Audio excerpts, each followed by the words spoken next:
to strengthen cooperation on our economic partnership. Minister Goel, I think we can both agree that those discussions were very fruitful, and I look forward to having more of those with you.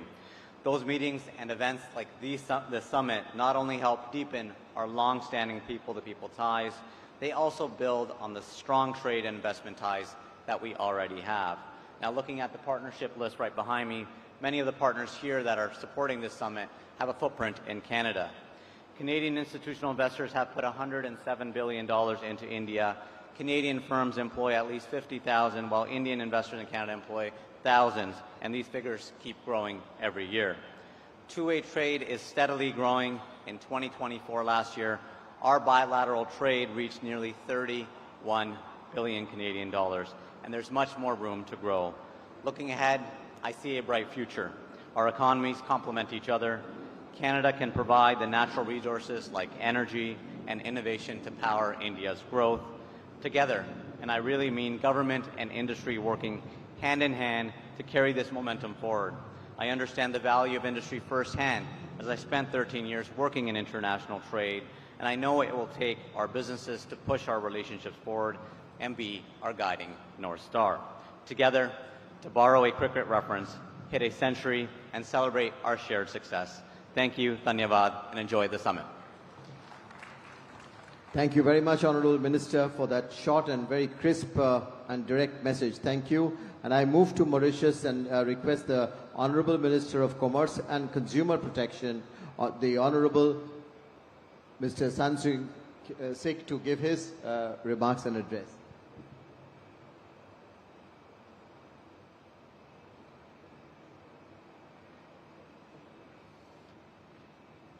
Honorable Chief Minister of Andhra Pradesh, Honorable Minister of Commerce and Industry of India, my good friend Honorable Piyush Goyal, distinguished ministers, excellencies, esteemed business leaders, ladies and gentlemen. It is with great pleasure that I address you today. Only a few months ago, at the 20th CII India-Africa Conclave in New Delhi, we stood together to reaffirm a vision of deeper partnership between India and Africa, anchored in trade, trust and technology. That meeting was not a ceremonial exercise. It was the continuation of a journey that has, over the past 2 decades, reshape how two regions of the global South engage with each other and with the world. Today, at the 30th CII Partnership Summit, we move from vision to execution, from frameworks to outcomes.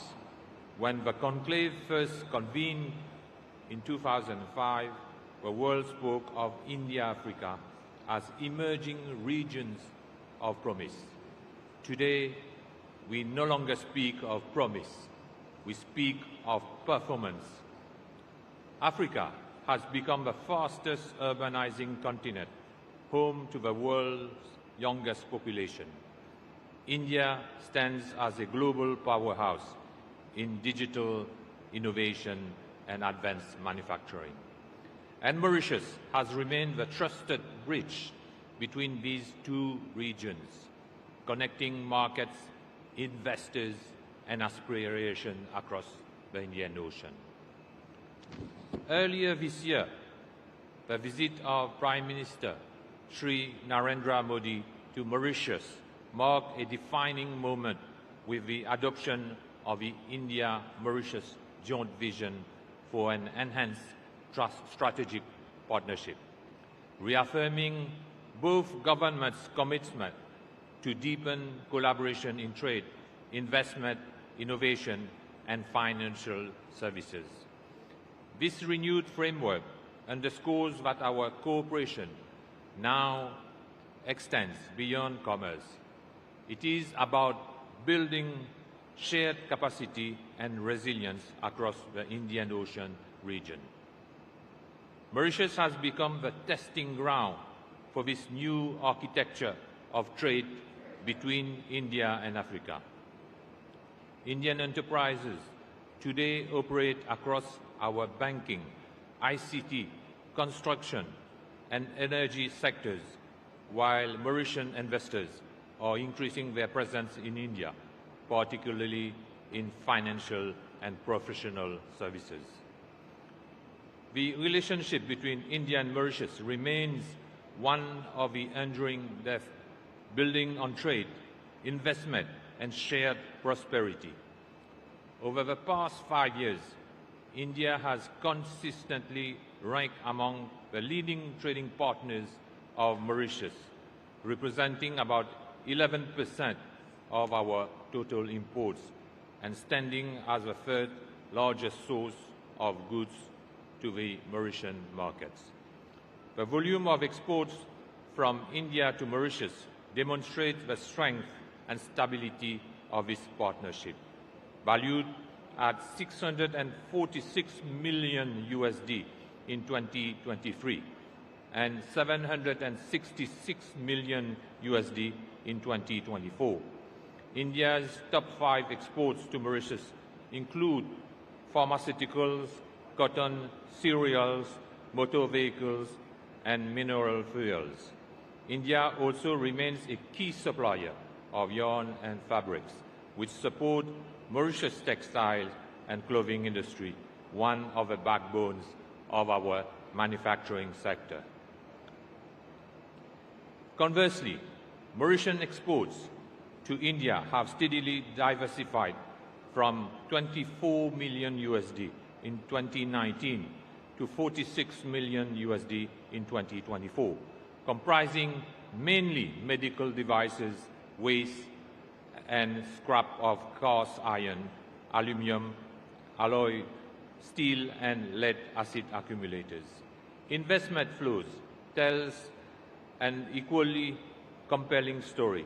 Cumulative FDI equity inflows from India to Mauritius between April 2000 and March 2025 total to 180 billion USD, accounting for around 25% of India's total FDI inflows during that period. This partnership is reinforced by the strong institutional and corporate presence of India and Mauritius. Prominent Indian public sector enterprises, including the Bank of Baroda, Life Insurance Corporation, New India Assurance Corporation, Telecommunication Consultants India Limited, Indian Oil Mauritius Limited, Mahanagar Telephone Mauritius Limited, and the State Bank of India Mauritius Limited have established operations that go beyond commerce. Through their corporate social responsibility programs, these entities have contributed significantly to community development, education, and skills transfer in Mauritius. The human dimension of this partnership is equally strong. Over 26,000 Indian nationals and 14,300 overseas citizens of India live and work in Mauritius today, contributing to the social and professional fabric of our society.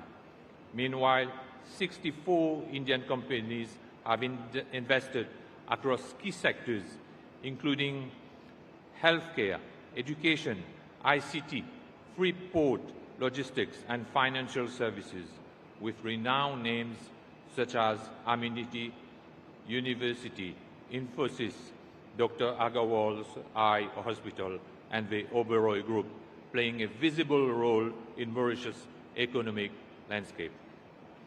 Ladies and gentlemen, government's forward-looking vision, Mauritius' new government program for 2025-2029 complement this renewed momentum. It outlines 6 priorities that align with the very themes of this summit.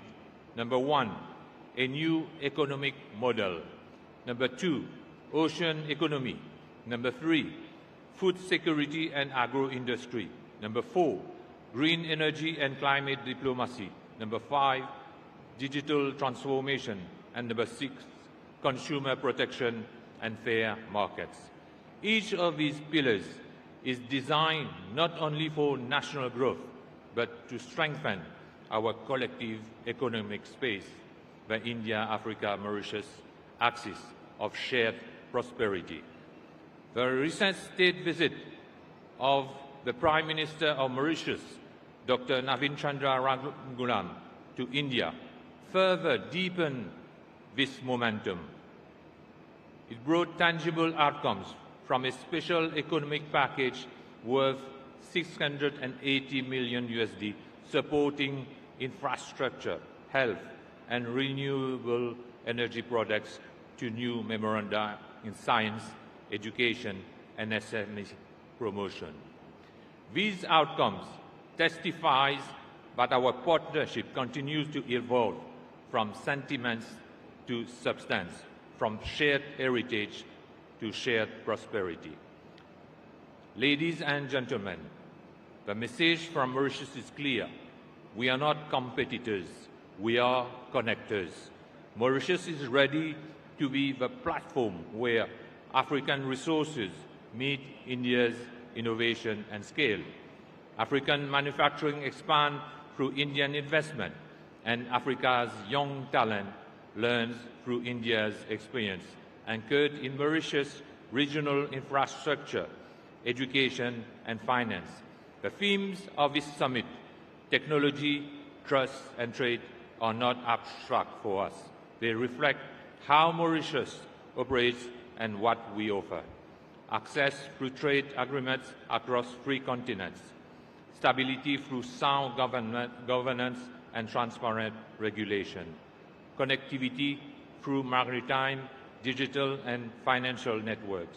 And above all, trust built through decades of partnership with India.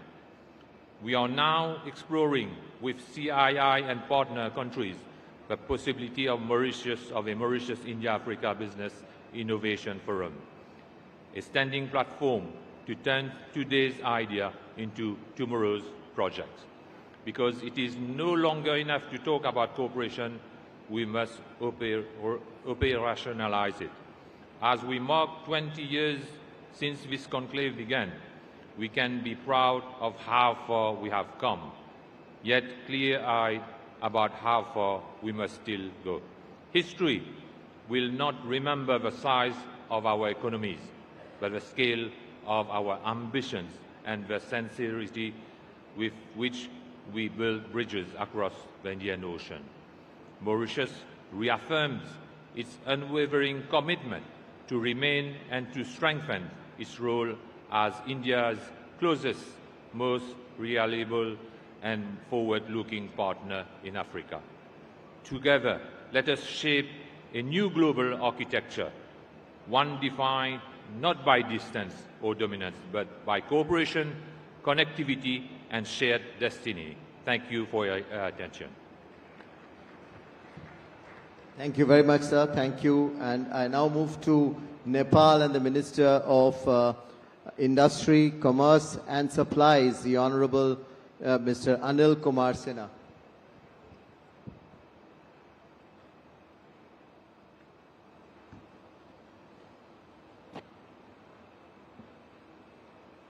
Excellency, Sri Piyush Goyal ji, Chair of the Summit and Minister of Commerce and Industry, Government of India. Excellency, Sri N. Chandrababu Naidu, Chief Minister of Andhra Pradesh. Excellencies, distinguished guests, ladies and gentlemen. I extend my sincere thanks for Your Excellency, Sri Piyush Goyal ji, Chair of this Summit and Minister of Commerce and Industry of Government of India, for cordial invitation to me to this vibrant summit. It is my pleasure to address this esteemed gathering at the 30th Partnership Summit in this beautiful city, Visakhapatnam, under the visionary leadership of Sri Chandrababu Naidu. I congratulate the Government of India, Government of Andhra Pradesh, and Confederation of Indian Industry CII for organizing 30th edition of this summit, bringing diverse group of intellectuals and policymakers with a view of fostering partnership, collaboration and sharing potential growth and opportunities of mutual benefit. Excellencies, ladies and gentlemen, Nepal highly values its strong and enduring relationship with India, a relationship deep-rooted in our shared history, cultural ties, open border, and economic interdependence. India is Nepal's largest trading partner, main transit providing country for trade access with third countries, and one of the largest source of foreign direct investment. We are impressed how India is working towards becoming the third largest economy in the world with high economic growth. These efforts will not only support to achieve the dream of vibrant Viksit Bharat of Indian people, but also to contribute to the economic transformation of this region. Excellencies, ladies and gentlemen, there is a profound shift in the global economy. Geopolitical alignment, supply chain restructuring, digitization, and sustainability imperatives are creating new opportunities and challenges for trade and industry. Technology also offers new modes of service exports, digital trade, e-commerce, and cross-border platforms, which help us to integrate into regional and global value chains. In the view of new geo-economic order, technology alone is not enough. Trust is the bedrock upon which trade and investment flourish. The theme of this summit, technology, trust, and trade navigating the new geo-economic order, resonates deeply with Nepal's need to achieve economic development as the country has now embarked onto the path of economic development and prosperity. On this occasion, let me allow to highlight a brief overview of Nepal's recent political change and economic development efforts made by the government to create enabling business and investment-friendly environment. Recent Gen Z movement in Nepal was unprecedented. Nepali youth raised a strong voice for more accountable, responsive, and corruption-free governance. This movement in Nepal has a clear message that our policies, programs, and actions should address the need of and aspirations of the youth. Responding to the call of the Gen Z movement, a new interim government has been formed under the leadership of Right Honorable Prime Minister Mrs. Susila Karki. The House of Representatives has been dissolved and general election for federal level has been announced for 5th March 2026. At present, our government is committed to promoting accountable, responsive, and corruption-free governance, while keeping its main mandate, the election of the House of Representatives, at the center.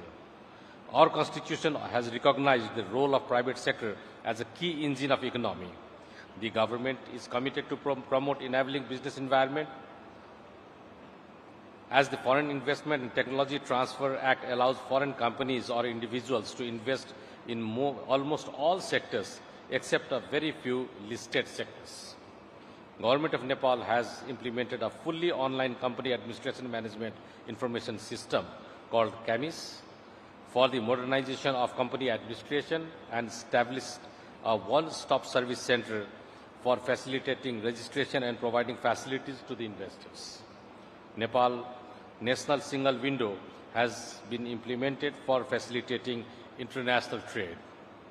Our commitment on multilateral, regional and bilateral trade agreements have made Nepal a most liberal and open market for international trade.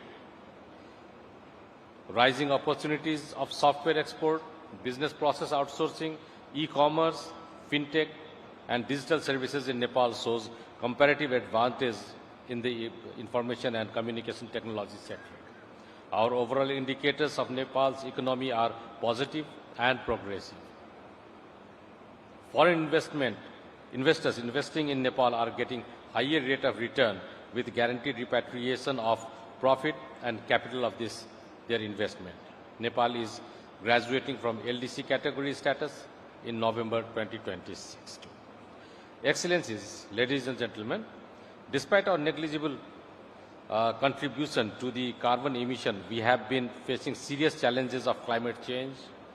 An integrated and collective adoption approach is required from mountains to the sea to avoid climate disaster. We are facing huge trade imbalance in the international trade.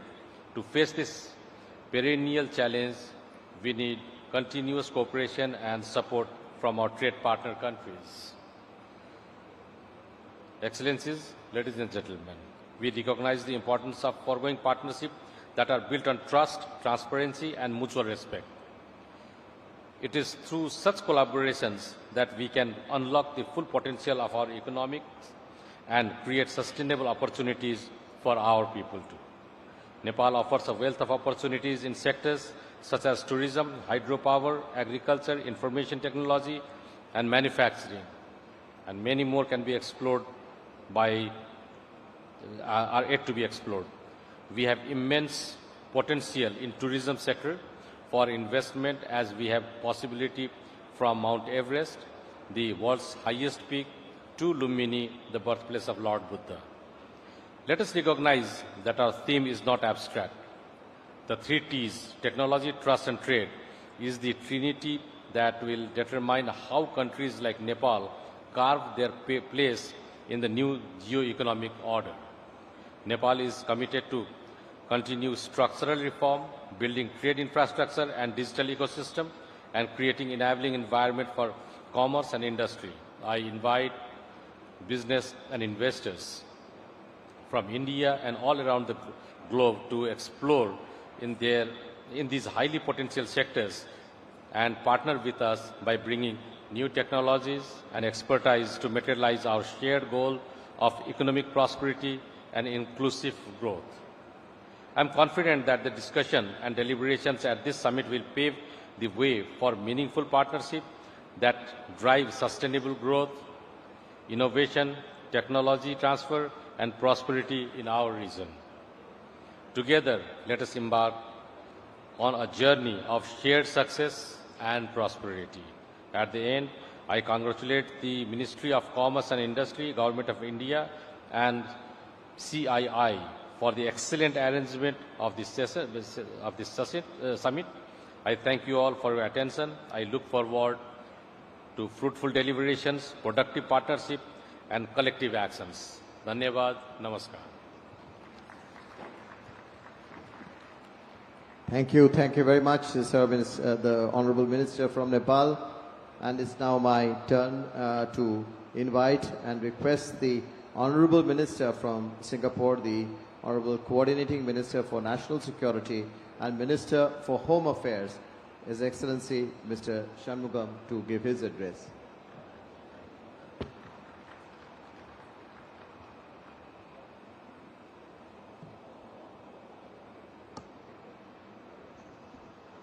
Honorable Chief Minister of Andhra Pradesh, Shri Chandrababu Naidu, Honorable Minister of Commerce and Industry, Shri Piyush Goyal, Ministers, Excellencies, business leaders, ladies and gentlemen. In the interest of time, I will skip some of my introductory remarks. This is a time of disruption to the world order. There is great uncertainty as to how the changes will work out. We in Singapore believe in the growth of India, and relations between India and Singapore are strong, and they are expanding in scope and depth. We have put in place a wide-ranging, comprehensive strategic partnership between our two countries. The India-Singapore Ministerial Roundtable, ISMR, and the India-Singapore Business Roundtable, ISBR, are now in their 3rd year, and they are the structural mechanisms for the relationship between the two countries. And they underpin our cooperation in many areas, including what I would say the following pillars: sustainability, digitalization, skills development, connectivity, healthcare and medicine, and advanced manufacturing. And in these times of global uncertainty, where the global supply chains are being affected, global trade is being affected, strong ties between like-minded countries, either bilaterally or in groups, can help those who are involved to steer through the turbulence that all of us face. And between India and Singapore, our people-to-people ties, business-to-business ties are long-standing and they are extremely strong. Many Singaporeans have deep roots in India. Many Indian families have members who are either studying or working in Singapore. And many Singaporean companies are investing in India, doing good business with Indian partners, and vice versa. Last year, India attracted close to US $15 billion from investors in Singapore. That's 20% of all FDI into India. Yesterday, my colleague, Minister Gan Xiao Hung, visited the new AI SATS logistics park in Bengaluru. This development will give a boost to Indian companies in the export-import sector. Given our size, it is a challenge for us to be in all states in India. We focus on some states where the areas where we in Singapore do well have some relevance. Honorable Chief Minister, Mr. Naidu, has been a strong advocate of close cooperation with Singapore, and as a result, we have had a very good, long-standing partnership. And we hope to do more with Andhra Pradesh, and it's a show of our faith and our deep interest, and the interest our companies are showing that we, Singapore, probably the smallest country represented here, has the biggest business delegation and led by 2 ministers. You know, Singapore, we are quite careful in how we spend our money. So this is a statement of intention. Later today, our respective governments will sign a memorandum of understanding to establish a framework of cooperation in sustainable urban governance, digital governance, human resource development, and sustainable economic development. We hope this MOU will support the realization of the vision of Swarna Andhra 2047 for a wealthy, happy, healthy state. In closing, I wish everyone a fruitful partnership summit, and we look forward to deepening cooperation with our partners, working more closely together for the benefit of our peoples. Thank you. Thank you. Thank you very much, Honorable Minister, for that very sharp, short and sweet message. Thank you. And I now request the Honorable Minister from Venezuela, the Minister of People's Power of Ecological Mining Development, His Excellency Hector Hernandez, to please address us.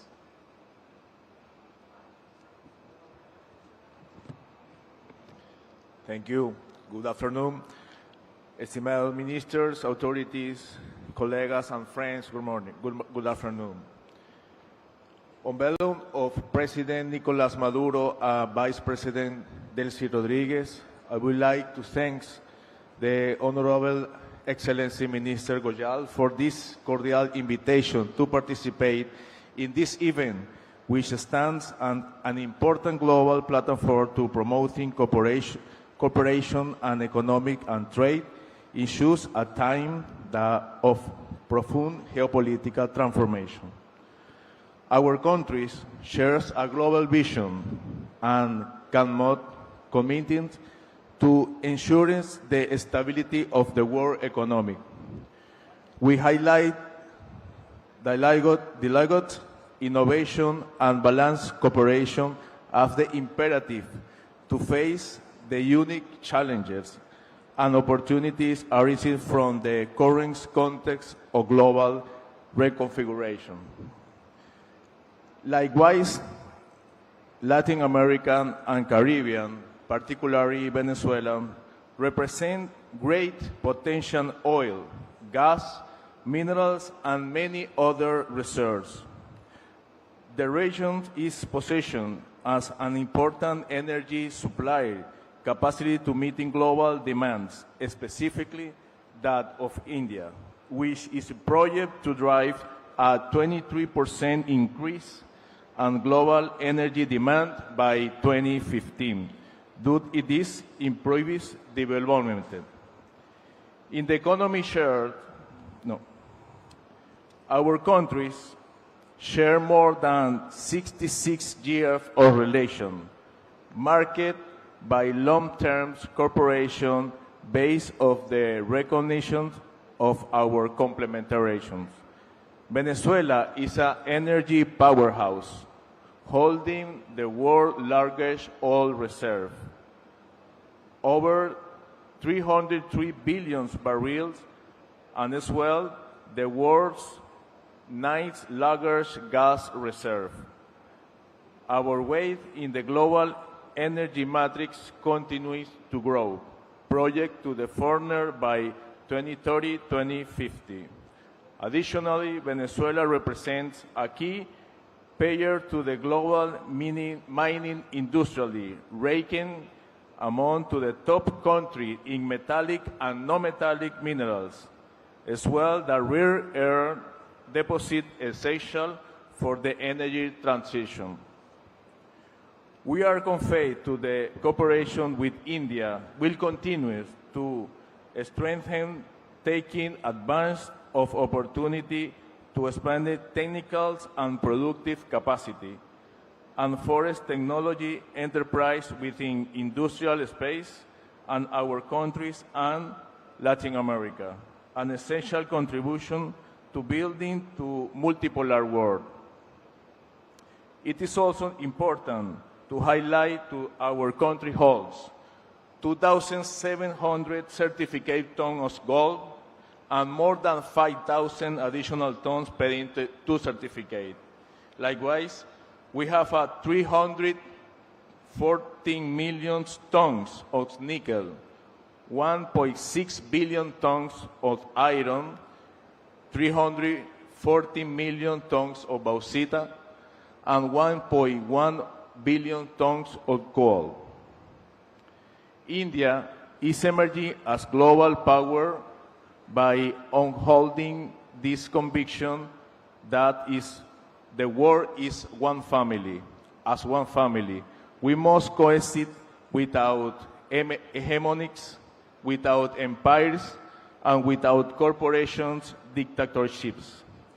These visions align with the collective efforts of BRICS to promote the global development and growth. Brothers and sisters of India, the last partnership summit you addressed the importance of global cooperation to strengthen alliances and overcome challenges. Under this premise, Venezuela is here today to propose give you priority and Spain of the implementation of the new economy, trade, science, and technology policies adapt to a new international reality. Under the leadership of President Nicolás Maduro, the economy policy of the Bolivarian government continues to promote to the diversification and transformation of our economy. Venezuela is ready to receive investment and has the clear plan to directly to research, technology, and the offer to the externship the national market and expand our position in international markets. From Venezuela, we are reaffirm our commitment to advance a new initiative and industrial and productive projects to grow and development for our country, build our unity, solidarity, and complementary. Thank you so much. Thank you very much. And now I move to the last panelist at this session, Excellency, the Executive Secretary of the United Nations Economic and Social Commission, the UNESCAP, and the Under-Secretary General of the United Nations, Ms. Amalda.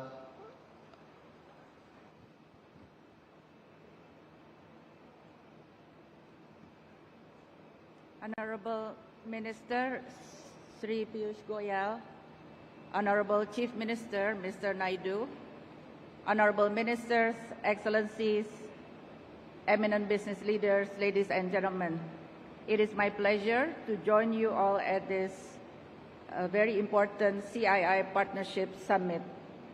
At the outset, I would like to thank the Honorable Minister, Shri Piyush Goyal, for the invitation. I also would like to congratulate the Government of India, Ministry of Commerce Industry, the Confederation of India Industry, and the Government of Andhra Pradesh for this timely initiative. We gather at a very challenging time with persistent global headwinds and geopolitical disruptions affecting a country's development.